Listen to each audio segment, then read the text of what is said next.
এই মুহূর্তত লৈ আহিছে অসমবাসী ৰাইজৰ কাৰণে সন্ধিয়াৰ কেইবাটাও বিগ ব্ৰেকিং নিউজ আজি হৈছে 5 আগষ্ট ৰাজ্যৰ কোটি কোটি জনসাধাৰণৰ বাবে লৈ আহিছো কেইটামান গুৰুত্বপূৰ্ণ খবৰ।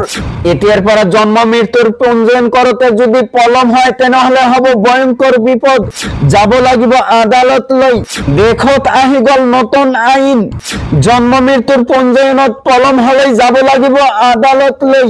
জন্ম মৃত্যুৰ পঞ্জীয়নৰ নিয়মত বৃহৎ পৰিৱৰ্তন, জন্ম আৰু মৃত্যুৰ ৰেকৰ্ড স্বচ্ছ কৰিবলৈ এই নতুন আইন।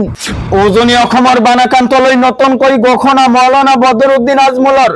20 লাখকৈ বাঁহ তিন পাতৰ গড়, 5 লাখকৈ মহিলা শিশুৰ কাপোৰ দিয়াৰ ঘোষণা মৌলানা বদৰুদ্দিন আজমলৰ।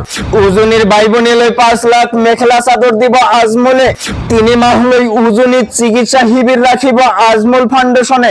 কেন্দ্ৰই 10,000 কোটি টকা ধন দিয়ক অসমক।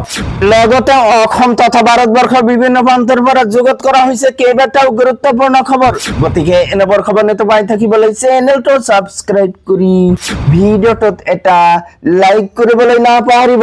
হয় বন্ধু বান্ধৱীসকল, আজি আমাৰ প্ৰথমটো খবৰ খুবেই গুৰুত্বপূৰ্ণ খবৰ, লগতে অসমবাসী ৰাইজৰ কাৰণে এটা ডাঙৰ খবৰ। দেশত আহি গল নতুন আইন, জন্ম মৃত্যুৰ পঞ্জীয়নত পলম হলে যাব লাগিব আদালতলৈ। জন্ম মৃত্যুৰ পঞ্জীয়নৰ নিয়মত বৃহৎ পৰিৱৰ্তন, 2 বছৰতকৈ অধিক যদি পলম হয় প্ৰয়োজন হ'ব আদালতৰ অনুমোদনৰ। সংশোধনী বিধেয়কখনত ৰাজ্যসভাই জনাইছে অনুমোদন। ইয়াৰ পূৰ্বে লোকসভাত গৃহীত হৈছিল বিধেয়কখন। জন্ম মৃত্যুৰ ৰেকৰ্ড স্বচ্ছ কৰিবলৈ এই নতুন আইন। 2 বছৰ পূৰ্বে মৃত্যুৰ পঞ্জীয়ন হলে দণ্ডাধীশ বা এছডিএমৰ অনুমতি ল'ব লাগিব। ন্যায়িক দণ্ডাধীশৰ নিৰ্দেশৰ পাছতহে লাভ কৰিব প্ৰমাণ পত্ৰ।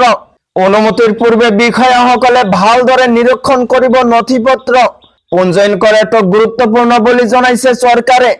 দেশত আহি গল নতুন গুৰুত্বপূৰ্ণ আইন। তাৰ পিছত জনাইছো আমাৰ দ্বিতীয়টো খবৰ খুবেই গুৰুত্বপূৰ্ণ খবৰ, লগতে ৰাজ্যৰ কোটি কোটি জনসাধাৰণৰ বাবে লৈ আহিছো ডাঙৰ খবৰ। উজনি অসমৰ বানপীড়িতলৈ নতুন ঘোষণা মৌলানা বদৰুদ্দিন আজমলৰ। বানপীড়িতৰ ঘৰ সাজিবলৈ 20 লাখ টিন পাত দিব আজমলে। ঘৰ সাজিবলৈ যোগান ধৰিব 20 লাখ বাঁহ। 20 লাখ টিন পাতৰ বাবে টাটাৰ সৈতে কথা পাতিছে আজমলে। উজনিৰ বাই ভনীলৈ 5 লাখ মেখেলা চাদৰ দিব আজমলে। কোন কোন শিক্ষাৰ্থীৰ বাবে 5 লাখ শাৰ্ট পেণ্টৰ যোগান ধৰিব নেতাজনে। 3 মাহলৈ উজনিত চিকিৎসা শিবিৰ থাকিব আজমল ফাউণ্ডেশ্যনে। উজনিৰ বানপীড়িতৰ কথা কৈ উচুবি উঠিল বদৰুদ্দিন আজমলে। কেন্দ্ৰই 10,000 কোটি টকা ধন দিয়ক অসমক। অসমলৈ ৰাষ্ট্ৰপতি আহিব বুলি আশা কৰিছো।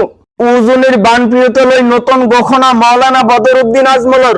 তো বন্ধুসকল, আজিৰ মূল ভিডিঅ'ত এইখিনি ইনফৰমেশ্যন দিব লগা আছিল। ভিডিঅ'টো ভাল লাগিলে চেনেলটো সাবস্ক্ৰাইব কৰিবলৈ নাপাহৰিব, আৰু যদি ফেচবুকত চাই আছে তেনেহলে পেজটো ফলো কৰি লগত থাকিব। So thank you for watching full ভিডিঅ'।